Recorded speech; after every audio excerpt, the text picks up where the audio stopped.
So Bill Burr had Bill Maher on his podcast, and it's interesting. It's interesting. There are many parts of this that we could talk about, but I want to show the part where they get into kind of a heated political debate. I think it's an interesting back and forth, so let's take a look and I'll break it down. Watch the news. Right. I tried to be the guy that knew stuff, and it just fucking didn't work. Well, because there's no solutions. It's just they just present one horrible thing after another. That's not true either. And then you just watch people go after the tail, never the head. That's the head. That's ridiculous. There are many people in this world who are better off because boring people locked in rooms eating cold pizza at 2 a.m. with stale coffee worked on worked on problems so that lives could be made better, and they were. That was one of the most vaguest, longest sentences I've ever heard in my life. Well, if you wouldn't interrupt me so much, I could finish. What are you talking about? I listened to the whole sentence. The whole sentence. That's right. Everything is done in one sentence.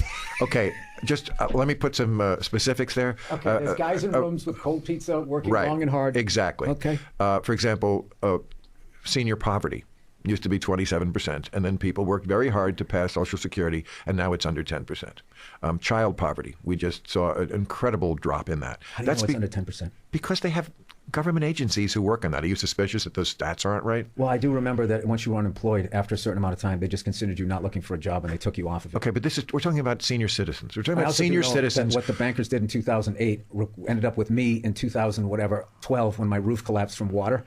I had water damage. I can't have a serious political discussion with the guy at the end of the bar who just anecdotally throws something like that out that has nothing to do with the reality. Finish. What? Now who's not letting somebody finish? Okay, finish. All right, so I have insurance. It's my insurance. I pay for it.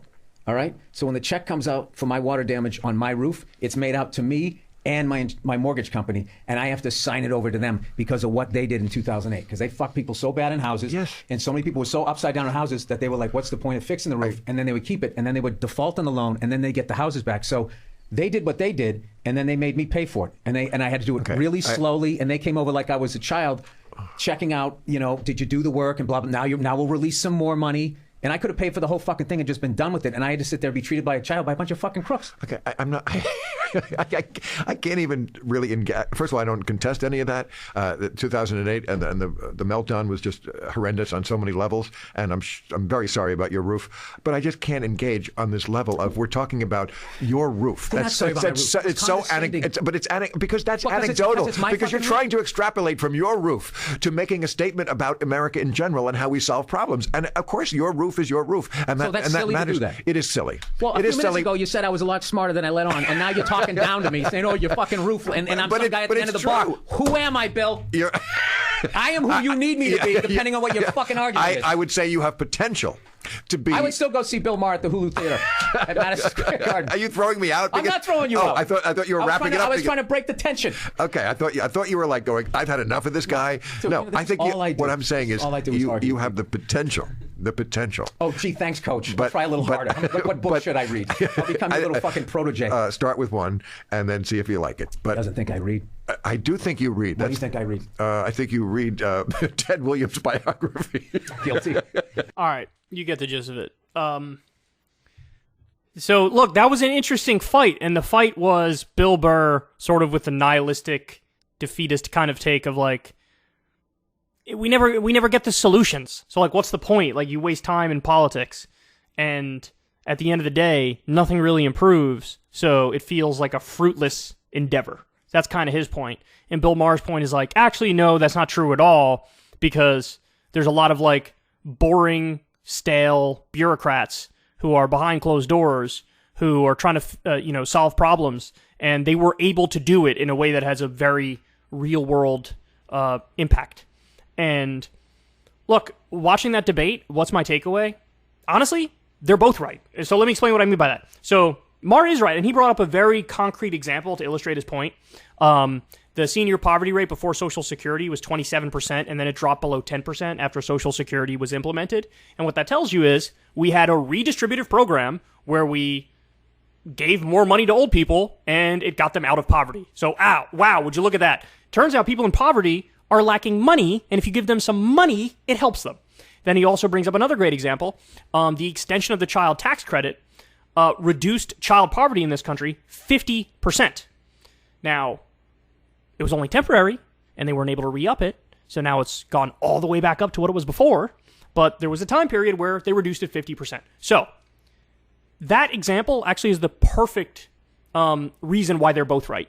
Maher's right in that, yeah, there are real world impacts to policy choices that are very demonstrable, that people truly feel in their own lives. And that can't be discounted. You can't take an anecdote and say, like, well, that doesn't count because this thing happened to me. But Bill Burr's right in this sense. We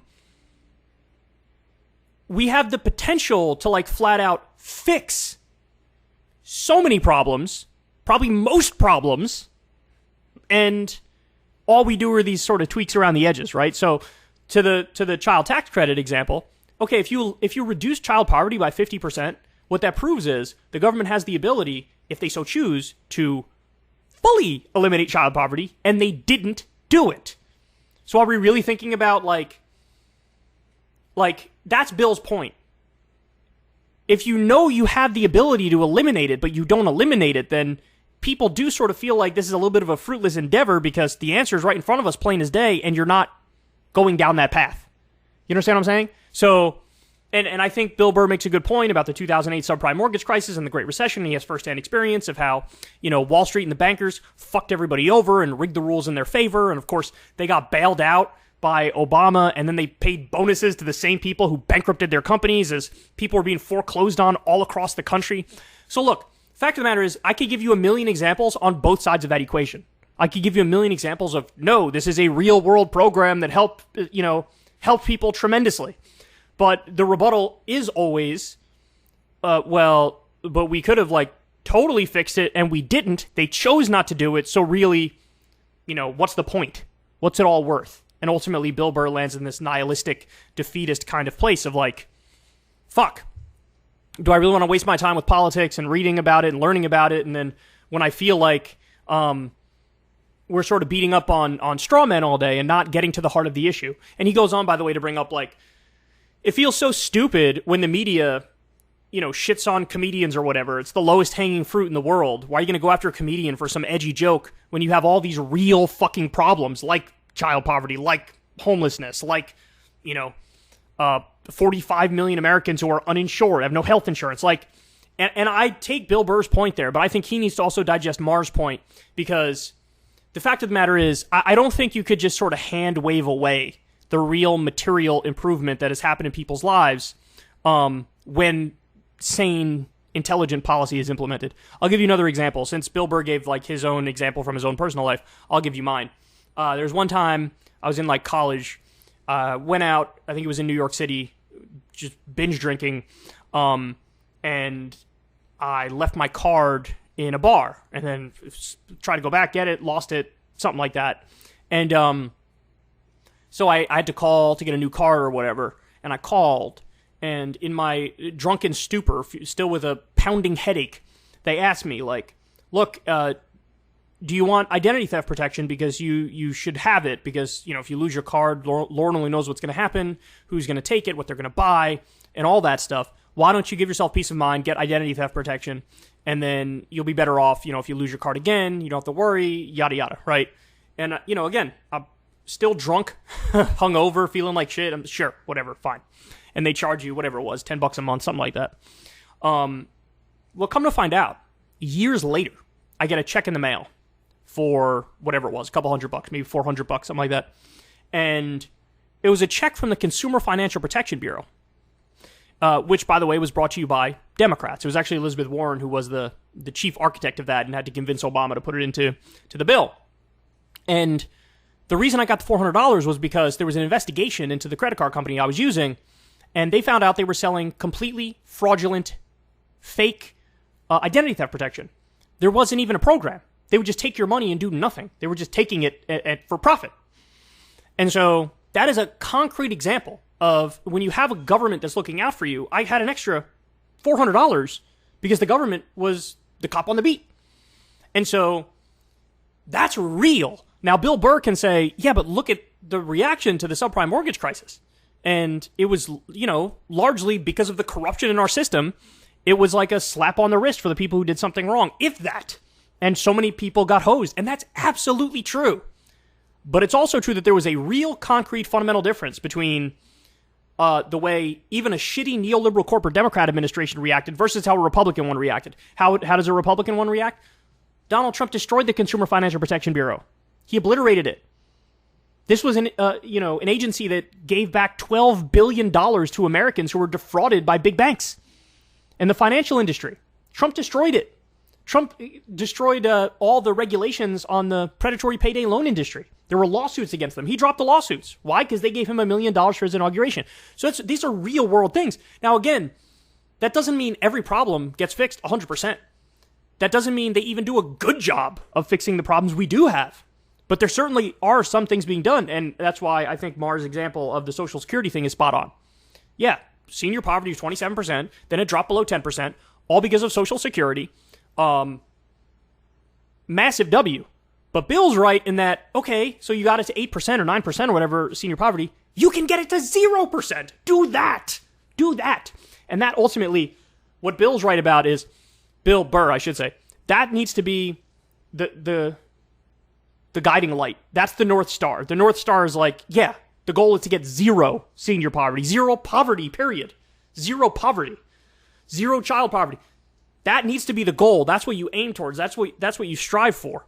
But any step we can make in that direction is objectively a good thing, and that needs to be acknowledged. And so that's why I say they're kind of both right in their analysis there. But you could see that they were kind of snippy with each other. It was good. This was a good podcast for that reason. I like that they were snippy with each other. I like that they're sort of aggressive with each other. Frankly, disposition-wise, I'm much more of a fan of Bill Burr than Bill Maher. I think Bill Maher comes across like an arrogant asshole sometimes, and sort of like so married to his opinions that like anything that slightly deviates from it, he can like be like, well, I don't like that. You know what I mean? So dispositionally, I'm more with Bill Burr. But in this particular debate, like the nihilism and defeatism versus the happy, we actually can do this attitude, I'm somewhere in the middle on that front, as you could see. But definitely go check out the full podcast. It was good. Hey, y'all, do me a favor and like and subscribe. It helps out big time in the algorithm. Click the bell as well for notifications when videos drop. And watch that video on screen right now. You know you want to.